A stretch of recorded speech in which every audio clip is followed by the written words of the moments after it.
We have a massive Lakers update to go over today surrounding their pursuit of one specific player as the Lakers offer has been leaked. We have a huge update to go over surrounding their pursuit of a center, so stay tuned for that in this episode, as well as a few other updates. But folks, their offer has been leaked to another center following the acquisition of DeAndre Ayton. They are not done yet. More moves are on the horizon, and we have a ton of details to go over in this episode, folks. But before we get into it all, if you're a part of the percentage who aren't subscribed to the channel, 70% of you who are watching right now aren't subscribed, about 73%. Go down and hit that subscribe button if you're excited for the Lakers' upcoming season, the upcoming moves, and the upcoming content as well. Folks, ton to go over today. You guys have been absolutely beast with the support, so thank you for that. I made a video earlier on their pursuit of DeAnthony Melton, their acquisition of course, DeAndre Ayton in free agency, but more moves are on the horizon in the form of Al Horford, as their offer has been leaked. And you can see this right here. I'm told the Lakers have offered a $5 million deal to Al Horford with their biannual exception. And I touched on this briefly over the past few days, how, all the focus was, of course, on DeAndre Ayton and how that was, of course, the number one priority. And it was clearly, I was reporting that, but I guess covering the reports, and they were ultimately right. They locked in on DeAndre Ayton. Now, at the end of the day, there is still more moves to be done. They do not have a backup center. They don't have a point of attack defender, but they still have, despite using their full MLE on DeAndre Ayton, they still have their biannual exception, which they can now use to acquire somebody like Al Horford. And there's a lot of reports. This one's from Legion Hoops. One came out from Evan Siddery. There's rumblings from Jake Fisher as well. Even after signing DeAndre Ayton, the Lakers remain in strong pursuit of Al Horford. So this is extremely crucial, quite frankly, because at the end of the day here, folks, there is a lot of moves that are going to be going down with the Lakers. They have to make another, I expect a big trade on the horizon. We also have a trade update to dive into later in this video as well. Stay tuned for that. But surrounding Al Horford, he is an extremely valuable player. Now, there's been some reports as of today, even earlier today, that he was, verbally agreed to go to the Warriors. That was from Airy Report. It hasn't been reported yet from a reliable reporter. Smoke is really starting to pick up surrounding Al Horford. Now, looking at his stats a little bit, last year with the Celtics, he put up 9 points a game and 6 rebounds. And of course, he was a crucial part of the Celtics championship run the year before last, and ultimately is an absolutely fantastic backup big. And I've been on record saying I don't want him as the starting big. He's too old. He doesn't fit with Luka very well at all, which is something to kind of keep in mind here. But despite not fitting well with Luka Doncic, you can kind of get away with somebody who doesn't fit with Luka Doncic because he's such a beast at other things and things that, quite frankly, DeAndre Ayton doesn't do necessarily well. Al Horford is a stretch 5. He is a really solid passer and a bit of an underrated, not necessarily playmaker, but he knows when to pass the ball, almost like Marc Gasol with his Raptors in those days. Not quite as good as that. But he, even at 38, 39 years old, for $5 million, you lock up a backup center. Now, there was also some rumblings that, the Lakers want somebody that is athletic, pick and roll, defender and offense. There is a chance that you make a trade for, Nick Richards, which we'll cover later in the video as well. And a trade is still very possible, but they have made an offer to Al Horford. So clearly they are going to wait and see what they can get with, if they can get him for the $5 million, because of course you have Trevor Lane as well confirming with Ayton in the fold. I think Al Horford makes a lot of sense for the Lakers. Nick Richards should be the target as well, or rather a target as well. And you start to look at it from the perspective of roster construction. And of course, Rob Pelinka said he's going to do whatever it takes to line a center. They basically got, lucky a little bit with DeAndre Ayton, and they basically got Mark Williams light, or maybe even debatably better, depending on how you see him. I think Mark Williams probably has a slight edge at this point, but you got him for nothing, right? And you signed him to a 2-year deal.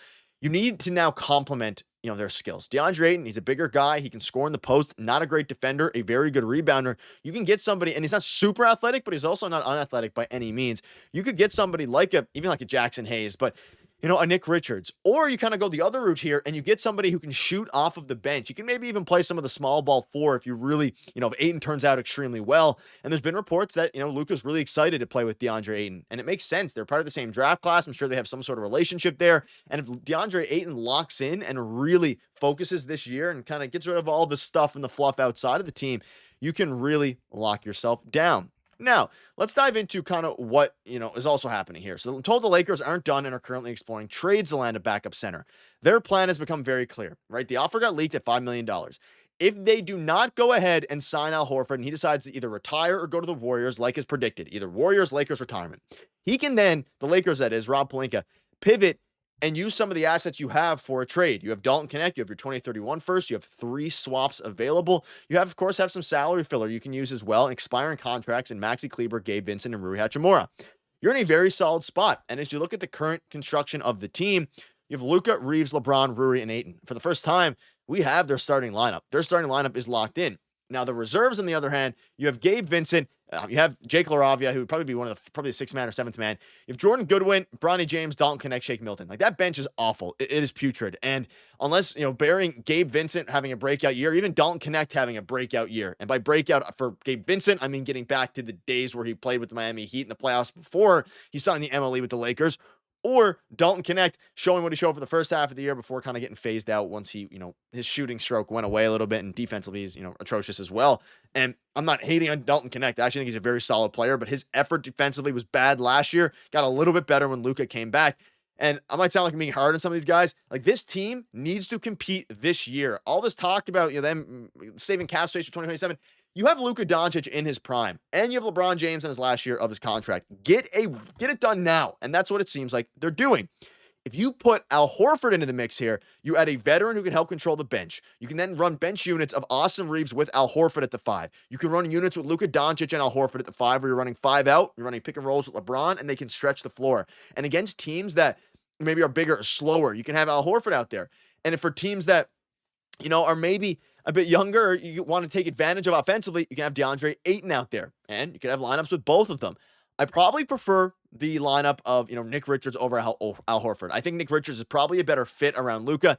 I'm still not convinced on this whole fit of Al Horford with Luka Doncic, but I don't necessarily have to be for $5 million. And if they're confident that they can't get Nick Richards at a very good price, then sure, go out and get Al Horford and see what it takes. But if they don't, you have a ton of options as well, and other options in free agency. And regarding, the contract, they still have $5.6 million to give out. And even if they don't go out and get Al Horford, let's say they trade for a backup center, you then have to target guys like DeAnthony Melton. So their kind of plan has become pretty crystal clear here. They're either signing Al Horford or a backup center in the free agent market, maybe even Jackson Hayes, keep an eye on him, or they're trading for one, and whatever they do there, they're filling the other hole in the other way, right? So you're either using your biannual exception on a point of attack defender, guy like DeAnthony Melton, and then trading for a backup center like Nick Richards. Or you save your assets and you put a $5 million deal on the table for Al Horford. He signs. And then, of course, you spend your assets there on a better point of attack defender. Who's available? That's the big question. And Herb Jones, if he becomes available, you give up your 2031 first or 3 swaps, and you probably just try to get him because he's such an elite defender. But other than that, there's not as many players available. There is still some. Again, Derek White was made available for a brief time there. So it's going to be interesting. They have a lot of different avenues to go, and most importantly, folks, it's going to be interesting because now I've got DeAndre Ayton. You can see this here. The Lakers basically got Mark Williams without having to give up Dalton Knecht or the first. It's an interesting quote or a tweet. Let me know down below what your thoughts are on it. Ayton, I think, is going to be a beast with the Lakers. I had a video on it a month ago before anyone was really talking about it. I truly believe in the player, and I think based on what we're hearing now, he's going to be a beast for them, and he was a beast for the Suns a little bit ago. Ladies and gentlemen, you guys have been absolute beasts, and you've been absolutely fantastic. So let me know down below what your thoughts are on all of this. We're going to keep you up to date with everything Lakers related. Thank you guys for watching. See you later. Cheers.